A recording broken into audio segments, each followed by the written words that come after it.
Delhi traffic police additional CP Monika Bhardwaj ने बताया, कल 13 मई को शाम को सीमापुरी इलाके के चिंतामणि रेड लाइट पर ड्यूटी कर रहे ऐसे ही संजीव कुमार और कांस्टेबल राहुल ने हथियारबंद 2 चैन स्नेचर को बहुत बहादुरी के साथ पकड़ा। शाम के समय में शिव ठाकुर नाम के व्यक्ति ने ड्यूटी कर रहा था और संजीव और राहुल कोई इन्फॉर्मेशन को दी गई थी कि 2 बदमाश लोगों ने 7 चैन स्नेचिंग कर रहे हैं। इसके बाद एसआई संजीव और कांस्टेबल राहुल ने इमरान और वारिस नाम के इन दोनों स्नैचरों को पकड़ लिया। इनके नाम पे पहले से कई मामले दर्ज हैं।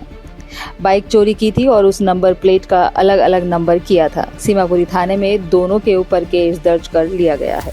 चिंतामणि रेड लाइट पर ड्यूटी करते हुए दिल्ली ट्रैफिक पुलिस के 2 जवान जो एसआई संजीव और कहें तो कांस्टेबल राहुल हैं, जिन्होंने कल हथियार बंद चैन स्नेचर को पकड़ा है। सर, पूरी घटना क्या थी, आपको इन्फॉर्मेशन कैसे मिली?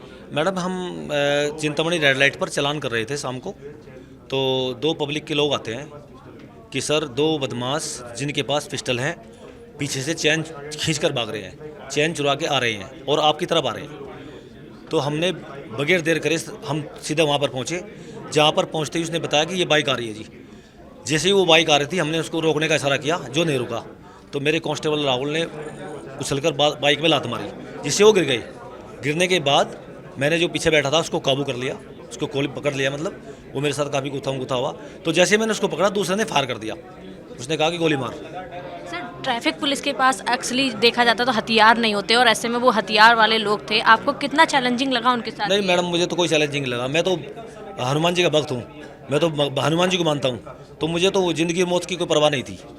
सर, वीडियो में देखा गया काफ़ी पब्लिक भी आपके साथ थी, तो सर पब्लिक का कैसा रिएक्शन था उस टाइम? क्या बहुत आई। पहले 3-4 मिनट तो पब्लिक नहीं आई जब तक हमने उनके पिस्टल नहीं छीन लिए।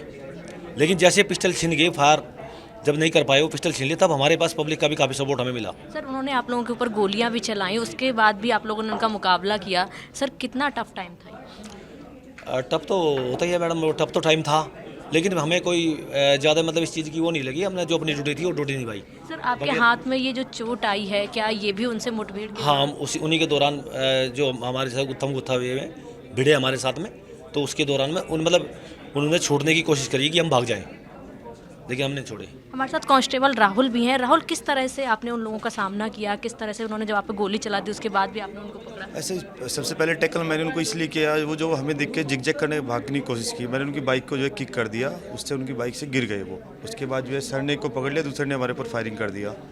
फायरिंग करने के बाद मैंने दूसरे को लात मारी, तो उसकी पिस्टल जो है हाथ से दूर गिर गई। उसके बाद उसको हमने दबोच लिया दोनों को। आप बिना हथियार के थे, वो हथियार के बाद थे, उसके बाद भी आपको कुछ थोड़ा बहुत भी डर लगा या फिर कुछ?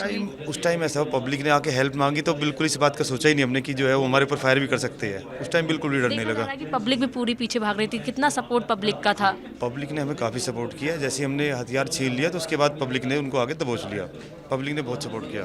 हमारे साथ दिल्ली पुलिस के 2 जवान थे, जिन्होंने कल रॉबरी करने वाले 2 लोगों को पकड़ा है, जिन पर पहले से भी कई मुकदमे दर्ज हैं और जिन्होंने अलग अलग एरिया में जो है चैन स्नैचर करते थे और ये हथियार वाले लेकर आए थे, जिनको दिल्ली ट्रैफिक पुलिस ने पूरी बहादुरी का परिचय देते हुए उनको पकड़ा है और उनके ऊपर कई धाराओं में अब मामला दर्ज किया गया है। हमारे साथ ज्वाइंट सीपी मौजूद हैं। मैम, किस तरह से पूरी घटना हुई थी, क्या वारदात थी? 13 मई को शाम को 7 बजे हमारे 2 traffic police personal SI Sanjeev और कांस्टेबल राहुल नैन वो अपनी ड्यूटी कर रहे थे। तभी एक पब्लिक पर्सन उनके पास दौड़ते हुए आए हैं, शिवा ठाकुर उनका नाम था। उन्होंने बताया कि पीछे से कुछ लोग चेन छीन कर भागे और उनके पास हथियार भी है। इतनी देर में वो मोटरसाइकिल भी लगभग इनके पास पहुंच गई, जिस पे वो रॉबर्स दोनों बैठे हुए थे। इन लोगों ने उनको रुकवाने के लिए इशारा किया, तो उन्होंने भागने की कोशिश की, जिसमें कि एसआई संजीव और राहुल नयन ने उनको रोकने के लिए कोशिश की। उससे बचने के लिए जो इमरान नाम के शख्स थे, बाद में उनका पूछताछ के दौरान नाम पता चला, उन्होंने एसआई संजीव पर फायरिंग कर दी। फॉर्चुनेटली उनको वो गोली लगी नहीं और इमरान ने फिर जो उसका दूसरा साथी था वारिस को भी बोला कि गोली चलाने को, लेकिन उसकी भी वो फायरिंग कर नहीं पाया, क्योंकि तब तक कांस्टेबल राहुल नैन ने उनको दबोच लिया था। तो और इस तरह उन्होंने, क्योंकि हमारे ट्रैफिक स्टाफ के पास कोई हथियार नहीं रहता जब वो ऑन ड्यूटी रहते हैं, उसके बावजूद उन्होंने बहुत ही बहादुरी का परिचय देते हुए इन दोनों रॉबर्स को गिरफ्तार किया, जिनके पास से 2 पिस्टल्स मिली हैं, 10 लाइव राउंड मिले हैं, चेन जो उन्होंने वहीं छीनी थी वो भी मिल गई है, जो उनके पास मोटरसाइकिल थी वो भी चोरी की मिली है। और पता चला है कि जो वारिस नाम का एक एक्यूज़ था उनके साथ में, उसके ऊपर पहले भी बहुत सारे क्रिमिनल केसेस हैं और वो पहले भी जेल जा चुका है। मैम किन किन धाराओं में इन पर केस दर्ज किए गए और पहले इन पर कौन कौन से केस थे और कहाँ कहाँ पे थे? देखिए, पहले के जो केसेस, जैसे कि एडिशनल एसीपी शाहदरा ने बताया कि इसी एरिया में जनरली वो करते हैं, लेकिन क्योंकि नंबर ऑफ़ केसेस इतने ज़्यादा हैं, 60 के आसपास केस हैं इन पर, और स्नैचिंग रॉबरी के जो धाराएं हैं उनमें इन पर केस दर्ज किया गया है। मैम जो दोनों लोगों ने पकड़ा है ट्रैफिक पुलिस के, आप इनके लिए डिपार्टमेंट की तरफ से क्या मांग करते हैं? देखिए, हमारी तो डिपार्टमेंट से ये रिक्वेस्ट होगी कि जो भी हाईएस्ट पॉसिबल है इनको रिवॉर्ड दिया जाए, क्योंकि इनकी बहादुरी सचमुच बहुत जो इन्होंने कल किया है वो काफ़ी वीरतापूर्ण है। दिल्ली पुलिस की जॉइंट सीपी मोनिका भारद्वाज जी हमारे साथ मौजूद थी। उनका कहना है कि जिस तरह से दिल्ली पुलिस के दो जो जवान हैं उन्होंने कल रॉबरी करने वाले लोगों को पकड़ा है, तो ये बहादुरीपूर्ण कार्य है और इसके लिए वो सरकार से दरखास्त करेंगे और डिपार्टमेंट से भी कि उनको पुरस्कार दिया जाए। वीडियो जर्नलिस्ट विपिन के साथ मैं स्तुति पाठक, आदित्य भारत टीवी।